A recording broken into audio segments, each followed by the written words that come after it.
My name is Danielle and I'm a chronic pain patient, but that's not what this video is about. This video is about feeling beautiful despite chronic pain. So today I'm going to be talking about looking good even when you don't feel good, even when you're really tired. So mainly I'm going to be going over under eye circles, what causes under eye circles, and what you can do to make yours less noticeable, cover them up, that sort of thing. So first of all, what causes under eye circles? The main causes of under eye circles are environmental, so things like sleeping on your stomach, sleeping on your side, so that gravity can cause your water to pool into your under eyes. Also, if you ever have a sinus infection or allergies or issues with your sinuses, that's going to cause water to, again, pool in your under eye area. And on top of that, some people have under eye circles that are worse than others because they were born with it. Like me, I happen to have genes that cause the skin under my eyes to be thinner and also more transparent, causing the blood vessels under my eyes to be more noticeable. So the next thing I'm going to show you is just a tutorial on how to get rid of those under eye circles, and hopefully you'll enjoy it. Thanks! So on days when I am very fatigued, the first thing that I do when I wake up is I take a shower, because that tends to help me be more awake for the rest of the day. And then I put my hair up and I start working on my under eye area. And the first thing that I do for my under eye area is I actually take a cloth that I have kept in my freezer, and it's just one of my makeup remover cloths that has been a little bit damp, and once it's frozen, I actually take it and press it on my under eye area, because that's something that isn't going to cause any breakage of the small blood vessels under my eyes, and it's going to reduce puffiness. After that, I take my under eye eye cream and I put that on. So the one that I'm currently using is by Nicole Miller, and it's just a refining eye cream. Any eye cream that's going to reduce puffiness or is for anti-wrinkle or something like that is going to work. So I'm just going to put that on.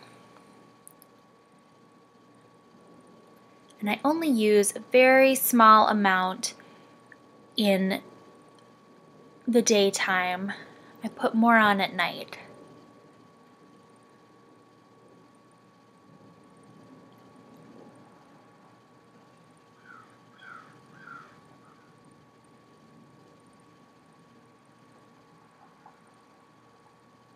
And that's just going to help the product that we're going to put under our eyes go on more smoothly and not look quite as cakey. So the next thing that I do is I put erase paste under my eyes. And erase paste is a yellow toned concealer that is supposed to cancel out the blue undertones that are the cause of the darkness of your dark circles. And I just have mine in a little travel size container. Another thing that I sometimes use is this concealer by Mary Kay. It's in a yellow color. And again, that's doing the same thing as the erase paste. I just like the erase paste a little bit better. It creases less for me. So I just take my ring finger and get a very small amount, just enough to get rid of that blueness. And I'm just going to take that under the eye. So just pat it in.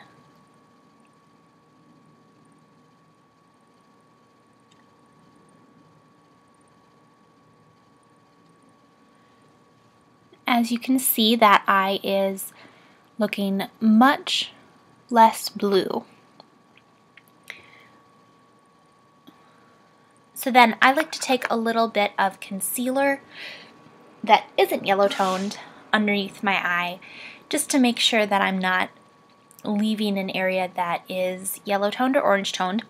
And I'm currently using this one by Neutrogena. It's just common stick concealer. I just sweep that under the eye and then blend it in.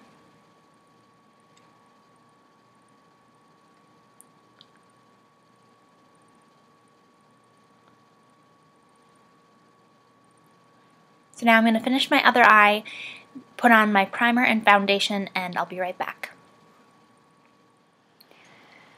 So now that I have put my foundation on, and I usually use a primer before my foundation just because I have really oily skin and it tends to make it last longer. But for most people that's an unnecessary step. So I've put on my primer, my foundation, and I have mattified my face with some powder. And you can see that the under eye areas are very well covered and not as puffy and just looking much better. There's a couple other things you can do to make yourself look more awake even when you're not feeling that way. And one of those things is to put on a little bit of blush. And it's just another step.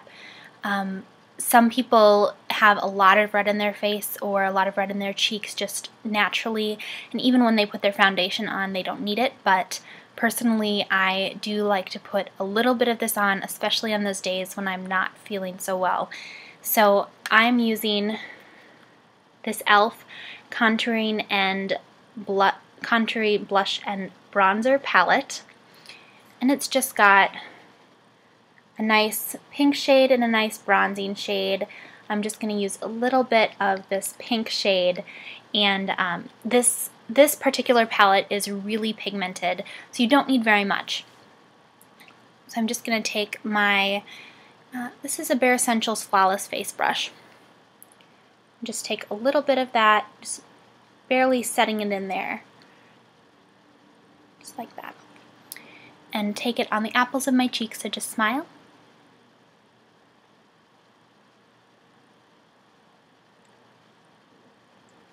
A little bit more.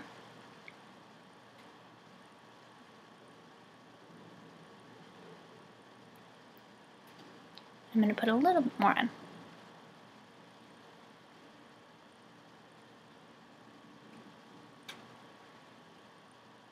And that just warms up your face. Another thing that you can do, of course, is to make sure you curl your lashes before putting on mascara.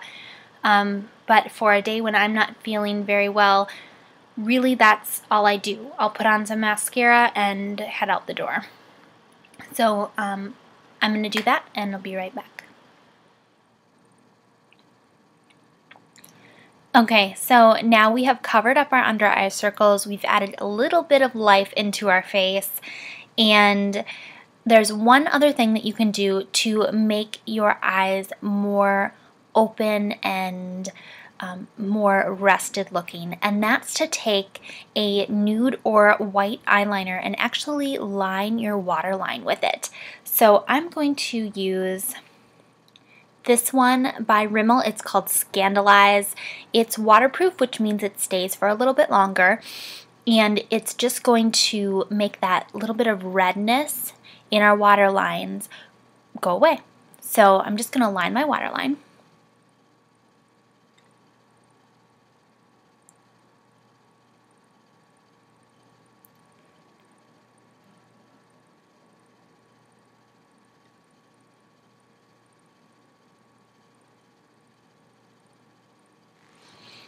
And again, each one of these steps, take it or leave it. It all depends on how you're feeling, but the more of them you do, the more awake and ready for the day you're going to look. So I hope you enjoyed this tutorial. Here's a little bit of a look at the under eye area and the finished look. And if you have any suggestions for tutorials or have any ideas of other things that can be done on those days you're feeling particularly fatigued, please let me know. I would love to do some more videos like this on this sort of topic. Also, if you have any suggestions or just have some questions, let me know. And again, I hope you enjoyed. I'll see you in my next video. Bye!